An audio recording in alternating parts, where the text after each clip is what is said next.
Hello, dreamers and thinkers, and welcome to another episode of Undone. If you haven't listened to episode 3, I highly recommend you pause and go do that right now. If you have listened to episode 3, then you know that this is a continuation from the conversation I started with my dad and Auntie Corah. And you also know that this just does not need an introduction, so I'm going to just get right into it.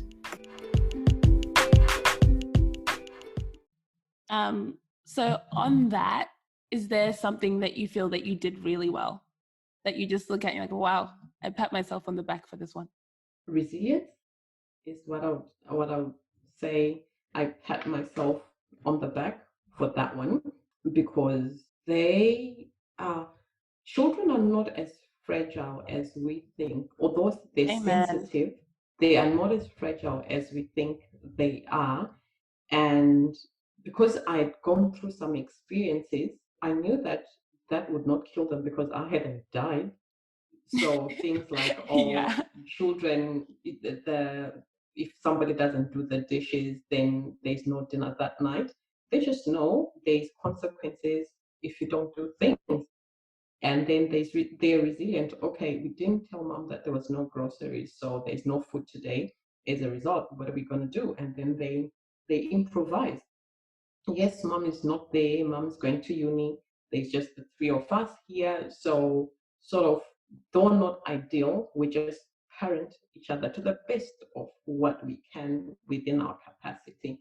And they bonded on their own, and they and learning money management skills at an early age. I remember the first salary I earned was when I think I actually had YEMU. So all of it, you can imagine, what do you do with your first salary when you've got a daughter who was possibly, I think she was 2 years?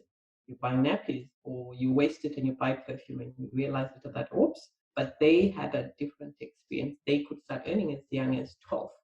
So the worst that they could do is just have a phone bill that's not paid and the phone is cut. That's the worst. So I love that they've managed to have experiences that I didn't have, those life skills that they have. And where I grew up, we've got boys. Boys didn't cook, boys didn't clean the house. But now my boys cook, my boys clean, and in the culture I come out of, girls don't fix cars, and girls, there's things that are stereotypically not for girls. But here you learn to do what you need to do. So you gotta do what you gotta do. Yeah. For me, it would be that connection with our heritage for the kids. Always getting their grandparents over to have that connection. Heading back home every now and again, and taking them back to the village where it all started, and staying there and let them see how we used to do things. I know they were always telling me, oh, that was your time, those were your days. But you're trying to show them, look here, this is how I was walking from home to school and back every day, some 5-6 kilometers away from home, running to school, coming back. And when you come back, there were chores that you were given responsibilities at a very early age. And I try to instill that as well into my kids as they are growing up. That I remember Kuzai, I think she must have been 7 or 6, 7, thereabouts, starting to teach her to cook and, preparing simple meals and doing those sort of things. And that's something that was instilled in me by my mother. Our setting was different from yours, Corah. It's funny that you don't even flinch at saying, because I was learning to cook at 7. Other people are listening to you and they're going, 7? Child Protection Services, 7 years old, they can't even shower, and you're teaching them to cook. But for you and I, that's just one of those things. 7, your hazard perception skills are there. You know how to. And my mom did this with us as well. We were cooking, both girls and boys. You take turns to prepare dinner, and this was being done back in the village. There were no chores that were for girls, no chores that were for boys. You would take turns to do everything: laundry, ironing. So that, I grew up in that kind of setting. I didn't want my kids to lose that. Language, to a certain extent. Kuzai moved abroad when she was 3, I think. 3, 4. Yeah, 3, 4, thereabouts. And one thing that I was always worried about is that loss of your language. But lucky enough, we instilled that at home, always speaking in our Shona language at home, because play areas, they are talking English, at school it's English, speaking in English. And so yeah, those are things I would say I can pat myself on the back or pat ourselves on the back. I wasn't alone with Well left. done. Yay to us. Yeah. I was actually going to say, bar making us walk the distance that you walked to school from Gogo's house, he made us do everything. I remember the first trip, he was like, wake up, guys. This is the time we used to wake up to milk the cows before we went to school. We don't have to live like that no more. I was like, it's 6 a.m. We brought milk. What are we going to do after we've been up at 6 a.m.? Like, what am I going to do with all this daylight? But in hindsight, it was a really nice experience and I enjoyed it. So I guess this question goes to both of you. How important was culture preservation in your parenting? And how did you enforce it knowing the limitations of your geographical location? So how we try to preserve our culture was surrounding our kids with people of the same culture, so other Zimbabweans, and that helped because in the environment they're in another environment and we're in one. So we wanted to replicate the environment that they grow up in, and those people became their aunties, their grandfathers, and yeah, that was really good. And the other thing we tried to do, it worked for a short while, I think 6 months or so. Mr. Fuma, our beautiful, beautiful, loving teacher, one of the guys in our community, he said he was open to taking the kids for Shona lessons, and they did that for a while. And I didn't realize how powerful that was because when we came here, Yemu had finished grade 7. She was in high school, so her language skills are intact. The boys, not so much because Shane was 6 when we moved and Dara was 7. So just learning and going to write letters to their grandparents in Shona. So they managed to do those language lessons for a short while. And like you were saying, Masimba, just speaking at home in Shona. We speak in Shona, we don't change things. That's just how it is. And what was the other thing? I've got a few family members that live around here. So getting together with them time and again and cooking. In the cooking, we try to preserve our culture with food. Yeah. The meals we have and how we cook them. Yes, we do adopt the Western culture, but at the end of it, there is sadza.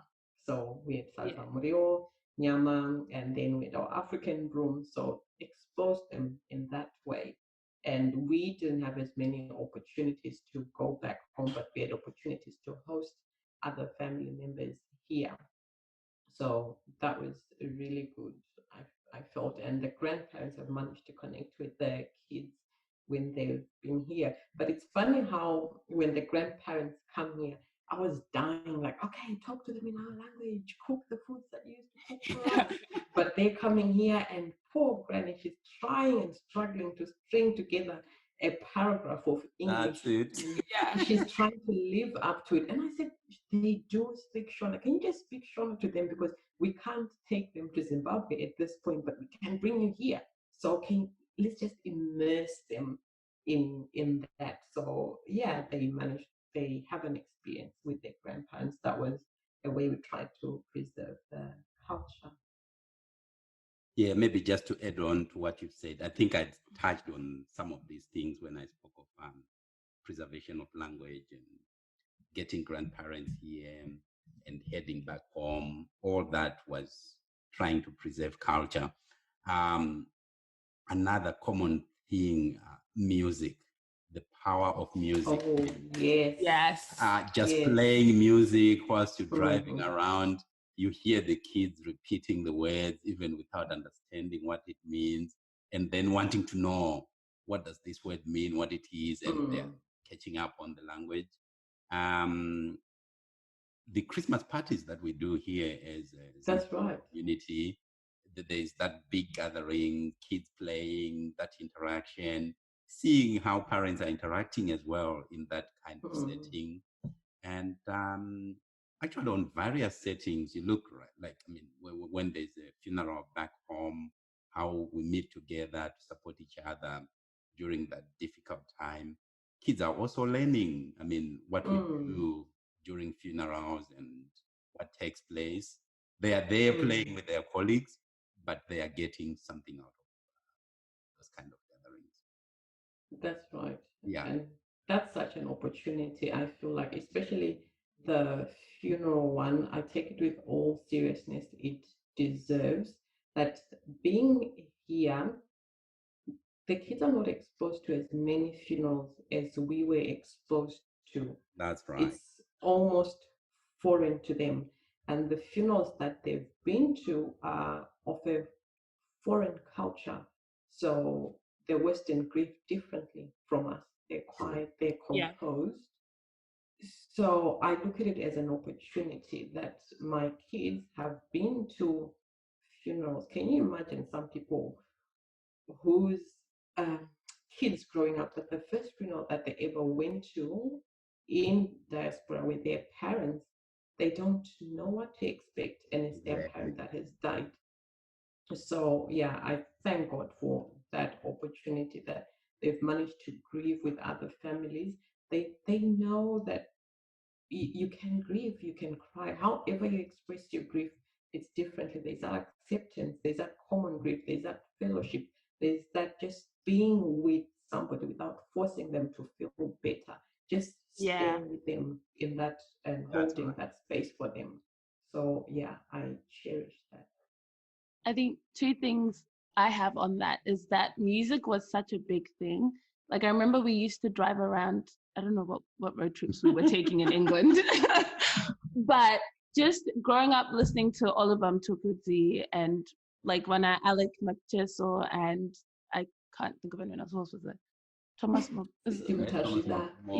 Mapumo. It's like I don't know. But that was such a big thing because I think even if you don't remember anything, like you will hear a song and there'll be the nostalgia of your childhood. And you're like, oh my goodness, like I remember that. This linked to this experience. And it just adds that sweetness to it, I guess, as well as the fact that that's probably how I learned most of my Shona, was listening to. That's right. Because when you're singing, you have to, it's a speech lesson in its own way. It's not a boring one. It's a functional speech lesson. So try to teach somebody to say ja. They can't say it, but then if they keep asking you in a song, what are they saying again? And then say they're saying ja. So that repetition for somebody, they just learn the language automatically. So yeah, I love that one. And the second one as well was looking back on it now. At the time, it made sense, but looking back on it, I'm like, that's such a strange thing. But at the end of last year, when we had to go back to Zimbabwe for the funeral, and the fact that you had to explain to me how we do funerals and to prepare me for the fact that this was going to be different to what I had seen in the Western world, like, I think that's an interesting situation to be in. But it was also beautiful to see that side of our culture that maybe you don't get to see as much. Like, I think the only other time I remember being a part of a Zimbabwean funeral, if I can call it that, was when we were still in England and we had people at our house for like a week straight. Yeah. Do you remember? Yeah. And I remember, I think I was like maybe 8, 7. What are they doing here? Somewhere there, yeah. And I just didn't understand why these people were at our house consistently for a week, why we had to feed them. It didn't make sense. Can they go away? Yeah, but then now it's going through that experience again, older, I'm like, oh, it makes so much sense. And you get to see the beauty in the culture, the beauty in our culture and just the togetherness. But yeah, on to the next question, almost done. What has helped you the most during this journey? What has helped me? myself, just maybe viewing problems huh? from a different perspective. There's problems, you put them in a hat. So when I have problems, I put them in a hat and I sift them through a sieve, and from that I get third world and first world problems. So on my first world problems are the ones that go through the sieve. Things that are necessary in this environment, but things I go, you know what? I've lived without these things, such as the internet is slow, such as the car's not starting at the right time. I've lived with those things in place and I'm who I am today. So yes, I want a comfortable life, but is this really a problem? So I challenge myself through that. And then what remains on the top are my third world problems to go, okay, this must be tackled. So in my third world problems, I look at them as social intervention strategies within my family. So somebody needs school fees and Yeah. I'm here. Yeah. Or a family starving, can I ignore those things? I can ignore them, but can I live my conscience? I might be able to, but fast forward 10 years, that situation I've ignored today is going to blow up into something bigger. So I like that I can view my challenges through that because I know different problems. If that means anything, that problems are problems, but there's different problems. There's problems that I can do something about. There's problems I should do something about, and there's the problems that I don't have to do anything about. It is what it is because my cousin didn't go to school for whatever reason and now can't afford to pay her children's fees. There's nothing I can do to fix that except just empower the next generation Yes. so that the generation that comes now doesn't have to start where we started from. I like to say that when my dad died, I think the village, everybody was thinking that he had had a good death because he didn't leave a single death on earth. And I remember someone saying, "Oh, Due has died and his last cow was slaughtered on his funeral." So I'm thinking, yeah, that's good for him. He probably, when his parents died, they had a different set of problems. Something like they hadn't finished paying for this, haven't finished paying lobola for his wives and stuff like that. But he left us at a different stage. So yeah, I love that I'm here. I'm going to leave my children at a different stage when I live out of their lives or when they transition into adulthood, and my adult family as well. That when I'm going through life, I can look around and I go, okay, who? It's like a kind of like a stock market. Who is the best investment piece right now in the stock market of my family? This person, yes, invest them, empower them, and they'll empower generations to come. Pick another one. As long as I can go, then yeah, I don't even know how we got to this point, but I think I'm answering your question. Yeah, no, you did. So for me, I would say my profession um, helped me in a great deal. Like I said, those two subjects I did, and those were during my first years of training, when a reflective practice is drilled into you, that everything that you do, you always have to reflect back what could have been done better, what didn't go well, what you do next time, and that kind of. Then the other thing will be, I think, church played a big party. And, when kids are getting into their teenagehood, and that's difficult time to navigate between parents and kids. And I remember the Friday evening youths at Calvary, and where you're releasing your daughter, you're releasing your child, knowing that they are going to be in a safe environment, supervised by loving people, and you're not worried until they ring you to say, "We're done, come and pick us." And and to me, that played a bigger part in our parenting. Mm. navigating through the difficult phases of Mm. it. Yeah, I would say those were the yeah. I really like the church one because to me that felt like that was the only constant in my life. True. When I transitioned from Zimbabwe to here, the church, what church has always been church, church remained church. I could trust people and we could sing from the same songbook of parenting. So how I viewed children should the biblical standards we believed in, such as respecting authority, like you said, Masimba, respecting your elders. In when I stepped into church, everybody believed in the same. So that normalized the situation for the kids to go, hey, yeah, so these people are not really, it's not just some stuff they're making up. Yeah, let's do that. So having a strong community of faith around me, cheering me on. I think my first experience with support from the church was when the kids were going to Calvary. Somebody from church were going through a hard time and just turned up. Here's some uniforms for the kids. How they knew? God just plans things. Here's a box of uniforms for the kids. And then next minute, the kids could go to school for a period until we're financially stable. So things like that, that I know that I didn't ask for them, I didn't earn them, it was just out of somebody's kindness, is something that I take very deeply. And of course, the various family that I now call family in Townsville, the Lunes and many other families that I now value as my community, where I've had to do this and they've stood in my place or they've just held space for me and afforded me the chance to do some things that I could have never done, be it looking after my children, be it facilitating this or that. So yeah, I cherish that. The community that I left home, well, that I thought I left home, it's here.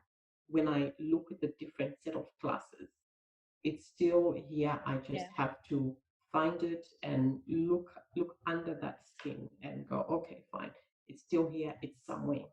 Yeah. And so what hinged one of my propellers, well, I'll just go to the Bible for this one, which is one thing that when I go through difficulties, like there's some times where you go like, you know what, nah, let's not just lie, let's not even lie, but this is hard. This is enjoyable.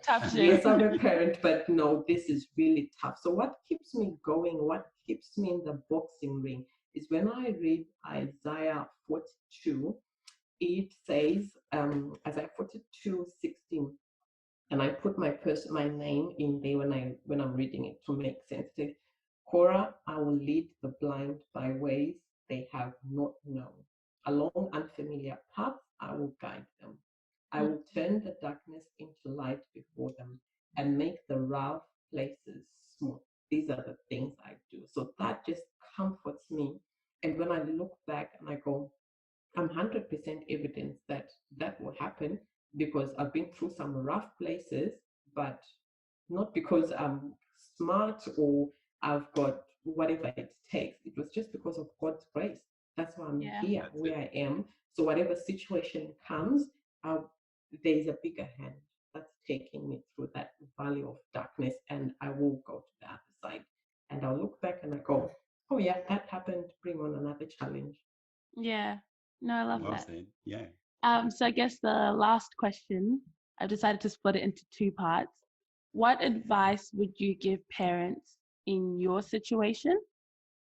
And what advice or thing do you wish, like our generation, the children of parents in your situation, would understand? You take it, I think. That's a good one, Kutai.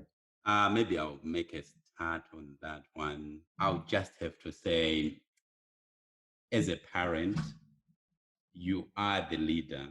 You've got the authority, but you have to accept as a parent that culture is not static. Mm. Culture is always changing. That even today, if I were to go back to the village I grew up in, I'll find some strange things that 7-year-old boys are doing now that we were not doing then. So whichever context you put yourself in, or whichever environment you put yourself in, culture is always evolving. Yeah. So moving from one culture to another, then bringing your kids in a different culture, we as parents, we have a lot to accommodate, a lot to give in order to have a workable relationship with kids, raising them up. So true. I would say, to me, that's the pillar there, where culture is always going to be fluid. Yeah. If you always think the way you were brought up, that's the way you should bring your kids up when you're in a different setting. Even if you were back in Zimbabwe, the way we were brought up to the way kids are being brought up in Zim now is totally different. That's right. If I were to look at, let's say, music, I love music. I remember we used to make guitars from the... Oh, yeah. But these days, you go back home, you find someone is on an iPhone, iTunes. That's right. with a... making beats. making beats. They don't drink guitars. That's they make right. That's a culture change, as it's... So definitely we have to move along with that fluidity of the culture and accepting to change some of the things that are changeable within that, without so much diluting the core values of what I said earlier: Ubuntu, our respect, obedience, and politeness, warmth, and yeah. And So true. What would you want a child to understand about their parents having to parent them through something like this? For a child, I think it's very difficult for a child to see that, because the children then will always be thinking, oh, my parent is always hard on me. My parent is always harsh. My parent is always picks on me. Yeah. So the child doesn't have another experience. You, the parent, has.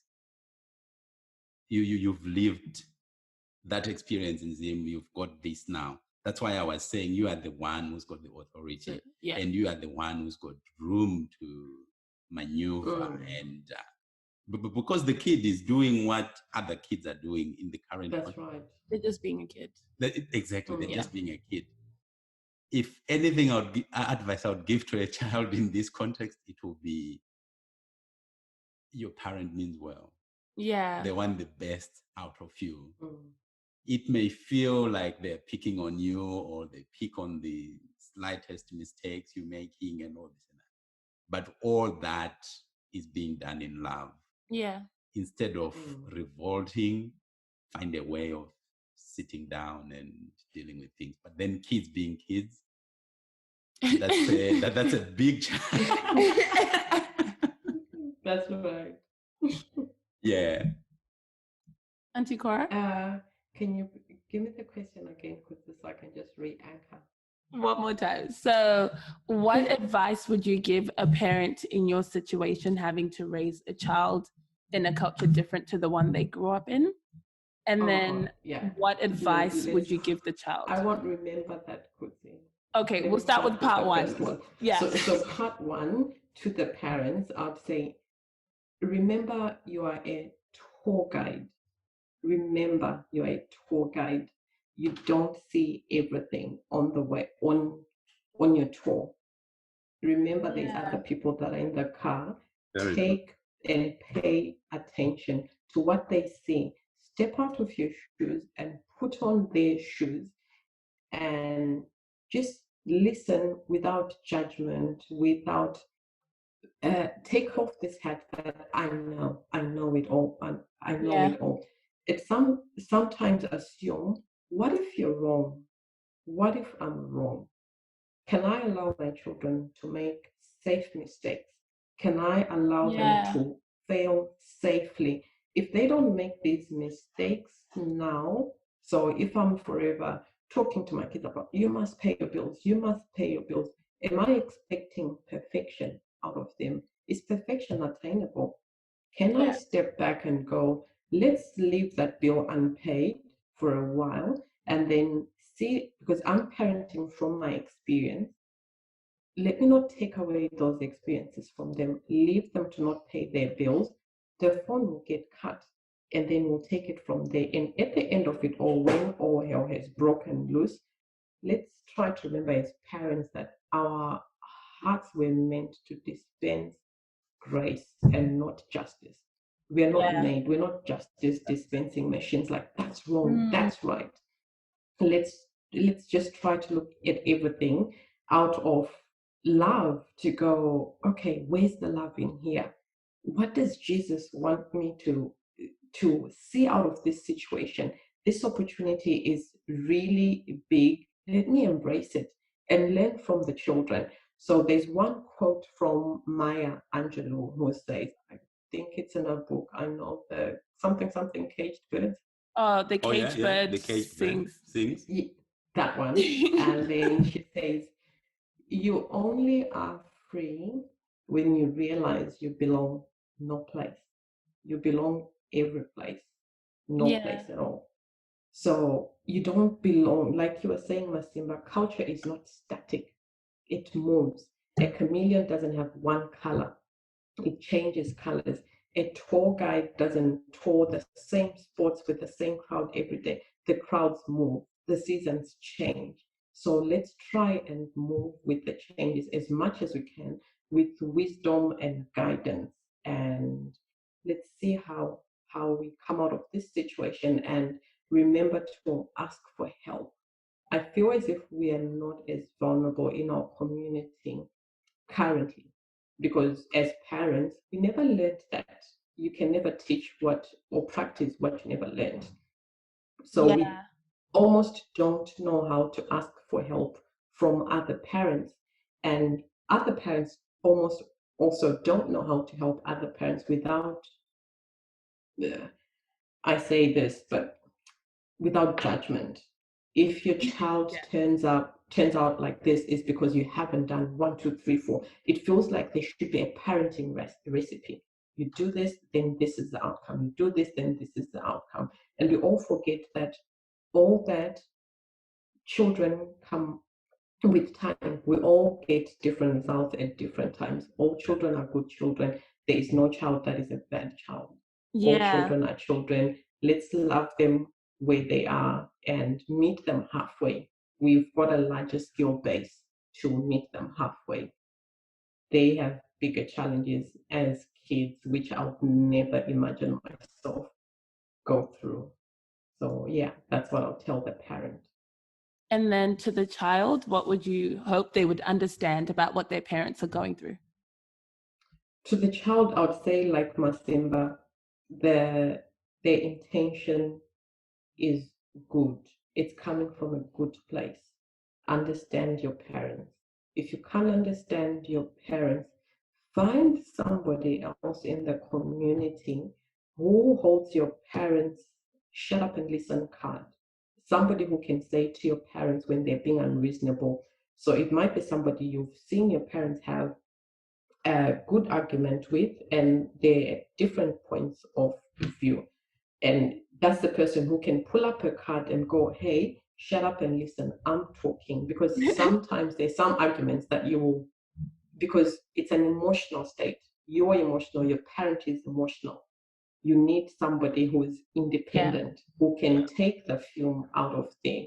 So if you can't link to mom or dad, find that other person and relate to them and see how best they can assist. So this has to be a person who, of course, holds a place in your family, who your family trusts, who you trust as well. It's not going to be just some random Uncle Jim who comes to tell me how to raise my child up.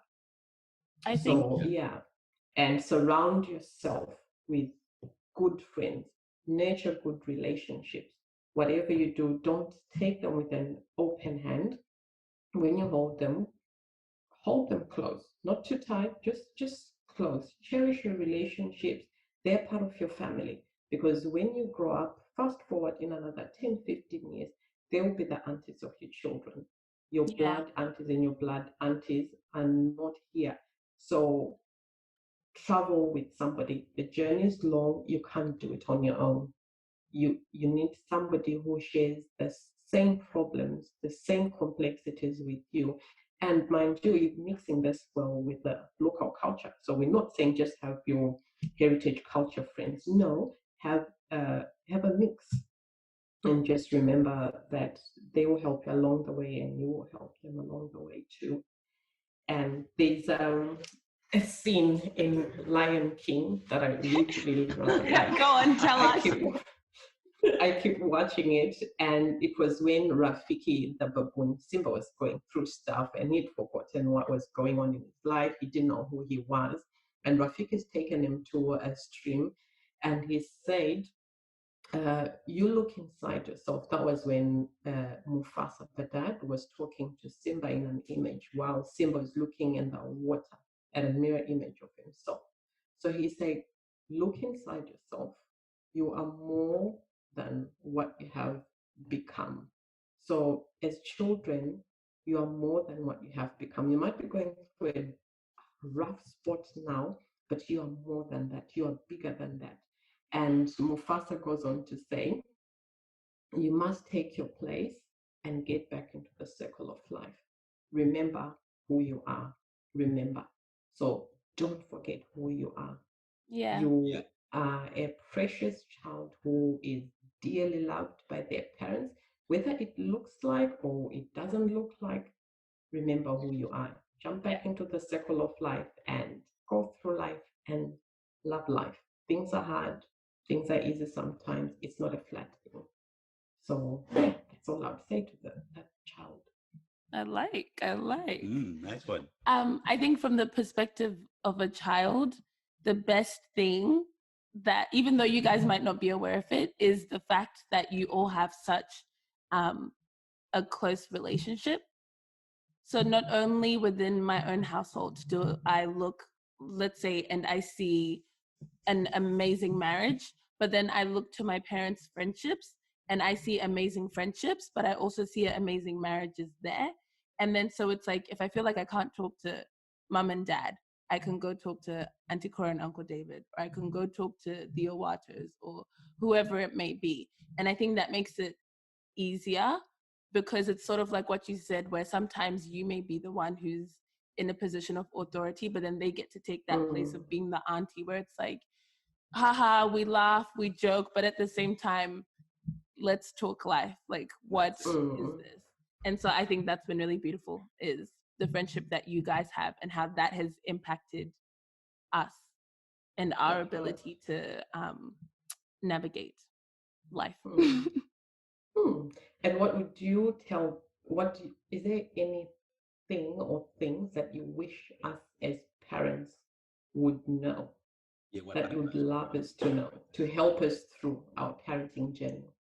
I think it's probably the one that frustrates me the most in terms of like Zimbabwean culture, and that's the fact that people don't have conversations.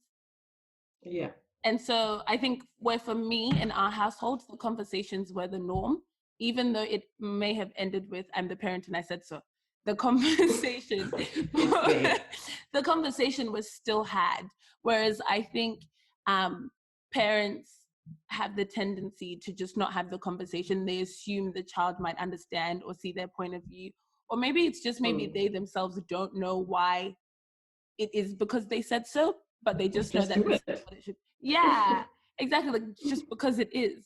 And so I think having that openness and having the conversation is really important. Even if they don't, even if the child doesn't agree with you, the point is that the conversation was had. And so even if they look back, they'll be like, okay, at least we had the conversation. We may not have agreed, but we had the conversation. And you also feel less, what's the word? in as much as there's still authority, you feel less dominated. Isn't that maybe? Like, even if I don't get my own outcome, I still feel less dominated because the conversation was had and I feel heard. And you've been allowed to air your opinion. Your views. Yeah. Exactly. And to your peers? To my peers. What would you love to learn as peers? That's something that you go, you know what, if there was only one way we could learn this, I think this will take us to a different place. I think choose your friendships wisely. That's a big one. Choose your friendships wisely. What is the saying? Walk with the wise and what? How does this saying go? The wise walk with the wise. I don't know. Anyway, whatever this thing. Having good friendships is so important because I don't think at any stage have I ever felt like I was outgrowing my friends or I wasn't in the same stage or we weren't walking through the same things. So we could talk to each other on like a horizontal level, but at the same time, we all had come from similar backgrounds and had similar points of view about where we wanted to be in the future. So we could also keep each other level-headed in that sense. And I never felt like I would look at my friends and be like, oh my God, how embarrassing that I associate myself with this person or whatever the case may be. So I think not just letting friendships happen to you, but being intentional about picking good friends. Yeah, very good. Thanks a lot for that one.